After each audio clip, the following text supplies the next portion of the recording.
प्यारी बहनों, बहुत बहुत स्वागत है आपका अपने इस चैनल स्टडी विथ मम्मा बेटी में। तो बहनों, आज हम आपके साथ एक बहुत ही महत्वपूर्ण टॉपिक पे बात करने वाले हैं। मुझे ऐसा लगा, महसूस हुई कि इस टॉपिक पे बात करना बहुत ज़्यादा ज़रूरी है। अक्सर हम इस टॉपिक पे बात तो नहीं करते हैं, लेकिन इस समस्या से कहीं ना कहीं हम सभी परेशान हैं। अगर मैं आपसे अभी बातें करूंगी तो आप सहमत होंगे। मुझे लगता है कि मेरी बातों से आप भी 100% सहमत होंगी। तो आइए जानते हैं कि वो बातें क्या है। तो बहनों, अगर आप तैयारी करती हैं किसी एग्ज़ाम की या फिर कोई और अन्य काम ही करती हैं अपने घर के दैनिक काम के अलावा, तो आप ये चीज़ महसूस करती होंगी कि आपके पड़ोसी, रिश्तेदार या कोई ना कोई एक ऐसी बंदी होगी, एक दो तो ऐसे हो ही जाते हैं जो आपके परिवार के किसी न किसी लोगों को ये बात के लिए प्रेरित करते रहते हैं कि घर की बहू बेटियों को बाहर नहीं जाना चाहिए, बाहर का काम नहीं करना चाहिए। आपकी बहू बाहर चली जाएगी काम करने के लिए तो घर पे समय नहीं देगी, या जा रही है इसीलिए समय नहीं दे रही है। ये तो उससे क्या होता है कि अगर आपके फैमिली में कोई भी ऐसा इंसान हो जो दूसरे की बातों से इफेक्टेड होता है, तो फिर वो आपको बहुत ज़्यादा परेशानी हो जाती है और आप मेंटली जो है ना सो बहुत परेशान हो जाते हैं, स्ट्रेस में आ जाते हैं, और जिसका इफ़ेक्ट कहीं ना कहीं आपके काम पे पड़ता है। और स्पेशली अगर आप पढ़ाई कर रही हैं तो आपकी पढ़ाई हो जाती है बिल्कुल बाधित।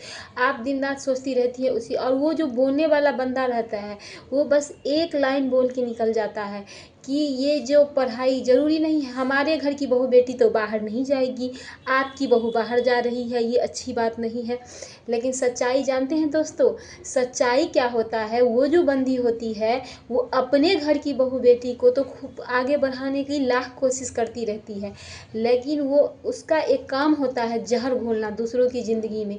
वो आती है, एक वर्ड बोल के चली जाती है, एक सेंटेंस, या फ़ोन पे हो या किसी तरह, और आपके ऊपर उसका बहुत बुरा इफ़ेक्ट पड़ता है। मैंने इस चीज़ को झेला है, मैंने इस चीज़ को बहुत ज़्यादा झेला है, इसीलिए मुझे लगा कि नहीं, आप तक ये बातें पहुंचाना बहुत ज़रूरी है। आपसे इस संदर्भ में बात करना बहुत ज़रूरी है। क्या आपके आसपास पड़ोस रिश्तेदार में भी है कोई ऐसा आदमी जो इस तरह का काम करता है?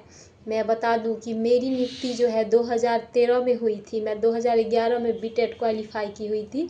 तो उसके बाद से बिहार में सीधे 2021 या 22 में छठे चरण की नियुक्ति हुई है। उससे पहले शिक्षकों की कोई नियुक्ति नहीं हुई थी। तो मैं जब आई थी शादी करके, मेरी 2015 में शादी हो गई थी, उस टाइम में कोई भी मेरे ससुराल के फैमिली में नौकरी नहीं करता था। तो मैंने इस स्ट्रेस को कितना ज़्यादा झेला है।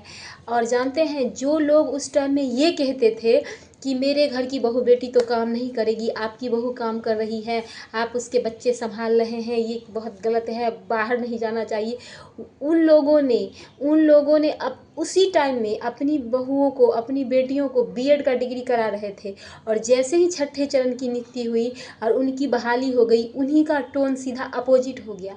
अरे देखो देखो, मेरी बहू कितनी पढ़ने में तेज़ थी, उसका तो घर संभालते हुए भी उसका सिलेक्शन हो गया, उसके पास इतना टैलेंट है, उसके मार्क्स, मेरी बेटी कितनी टैलेंटेड थी।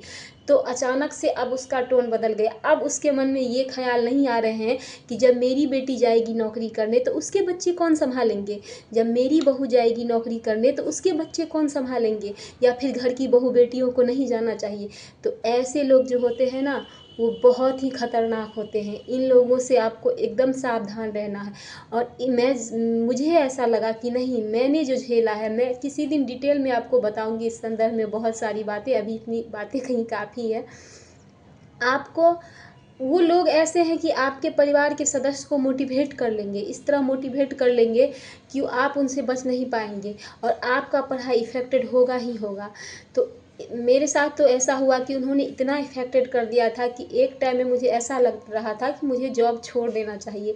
और कभी कभी मैं ये सोचती हूँ कि अगर मैं उन लोगों के बातों में आकर के नौकरी छोड़ देती, और सोचो अगर मेरे पास नौकरी है तभी उन लोगों ने मुझे फ़ोन करके कॉल करके बोला, जिन्होंने मुझे ये बोला कि मेरे घर की बहू बेटी नौकरी नहीं करेगी, उन्होंने ही मुझे कॉल करके ये बोला कि मेरी बेटी इतनी टैलेंटेड है कि उसका सिलेक्शन फर्स्ट चांस में ही हो गया। तो तो अब आप सोचिए कि अगर मैं उनके बात में आके अपनी नौकरी छोड़ देती तो मेरे ऊपर आज क्या बीत रहा होता। तो आपको ऐसे लोगों से रहना है सावधान। ऐसे लोग जहर से भी ज़्यादा खतरनाक होते हैं, जो अपने घर को तो बहुत अच्छे से संभालते हैं लेकिन दूसरी की ज़िंदगी में घोलते रहते हैं जहर, दूसरे के घर को करते रहते हैं बर्बाद। और इससे सबसे ज़्यादा प्रभावित होती हैं हम गृहिणियाँ। हमारा ना सिर्फ पढ़ाई लिखाई काम, हमारा शरीर भी इससे बहुत ज़्यादा इफेक्टेड होता है। तो आप बच के रहें ऐसे लोगों से। तो फिर आगे की वीडियो में मैं इस संदर्भ में बहुत सारी बातें करूँगी। नमस्कार। आशा करती हूँ कि आपको मेरी बातें अच्छी लगी हो। अगर अच्छी लगी हो किसी भी कारणों से तो आप मेरे इस चैनल से जुड़ें, लाइक करें, सब्सक्राइब करें, कमेंट करें। फिर मिलते हैं अगले वीडियो में।